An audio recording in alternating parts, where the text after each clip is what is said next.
Welcome to Nice People Channel.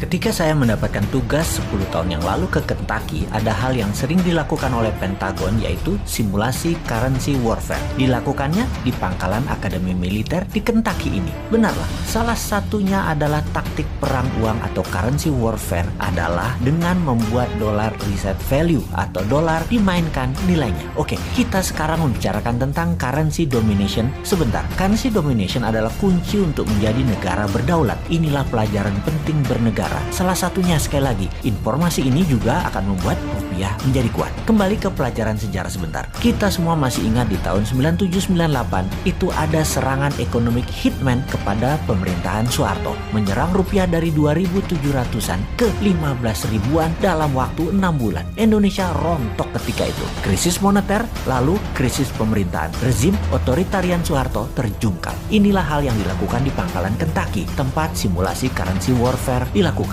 Anda, seperti saya kala itu, akan tegang bagaimana simulasi yang mereka lakukan ini semua dengan perhitungan matematik yang rinci, detail, dan jelimet. Mereka melakukannya, sekali lagi, yang namanya dollar reset value. Simulasinya banyak ragam, dimana ketika saya hadir waktu itu, mereka mensimulasikannya adalah mereka menaikkan nilai dolar 30% dari nilai saat ini. Misalnya, 1 dolar adalah 14.500 rupiah, dibuat 1 dolar 20.000 rupiah. Jadi, Indonesia yang memiliki hutang dalam dolar sekitar 450 billion dolar atau sekitar 6.000 triliun rupiah, mendadak dalam sekejap hutangnya jadi 9.000 triliun rupiah. Bangkrut itu pemerintah dalam seketika kalau hal itu dilakukan, yaitu dolar nilainya dinaikkan 30%. Lalu dalam layar simulasi ada nilai currency dolar terhadap 190 negara di dunia. Dilihat apa yang terjadi, bagaimana dengan negara Singapura, bagaimana dengan Jepang, bagaimana dengan negara Eropa, bagaimana dengan Tiongkok, dan lain sebagainya. Menariknya, ketika dolar dinaikkan 30%, Tiongkok tidak rubuh. Cadangan devisa mereka, walau ada dolar, namun gold di Tiongkok kuat dan banyak. Juga yuan dipakai di beberapa negara mitra mereka, membuat Tiongkok kuat. Simulasi kedua, nilai dolar dijatuhkan 50%. Ekspor barang Indonesia dalam dolar jadi hancur. Indonesia rubuh juga. Dalam bahasa Lemhanasnya adalah fail state. Dan hebatnya lagi, Tiongkok tidak rubuh ketika dolar dilemahkan 50%. Simulasi berikutnya yaitu dolar di-cut 80% alias tinggal 20%. Ternyata Tiongkok juga tidak lumpuh. Pokoknya di harga dolar berapapun Tiongkok kuat, bahkan Amerika yang rugi. Menariknya, Indonesia di level turun 20%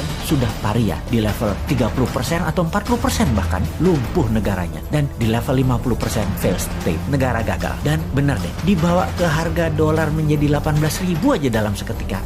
Biar pemerintah Indonesia. Sekedar mengingatkan, yang rubuh pemerintahnya ya, bukan negaranya loh ya. Oke, itu adalah salah satu di antara banyak informasi di Kentucky. Apalagi oleh-oleh dari Kentucky, pangkalan dan akademi militernya keren abis. Tempat latihan fisiknya, latihan baris berbarisnya, latihan jungle survivalnya, pelatih-pelatihnya world class semua. Dan ketika summer, anak-anak remaja digojlok di summer camp, dibuat kekinian pusat pendidikannya. Suara musik, bernyanyi, api unggun, sharing, kegiatan olahraga, hobi, semua berubah menjadi tempat yang seru bagi anak remaja dengan disiplin militer yang tinggi. Masuk pendaftarannya bahkan ngantri sampai berbulan-bulan, dibatasi kepesertaan anggota demi hasil maksimum. Sungguh pengalaman di Kentucky tersebut saya akan bawa ke tim camp kita di Millionaire Teen Bootcamp 2021 ini. Lengkap dengan pelatih anggota pasukan khusus yang memang elit dan terbaik yang melatih anak kita. Juga tim paskibraka nasional yang akan membimbing mereka, ditambah pelajaran bela negara oleh instruktur Lemhanas, plus yang Millionaire program oleh Bosman.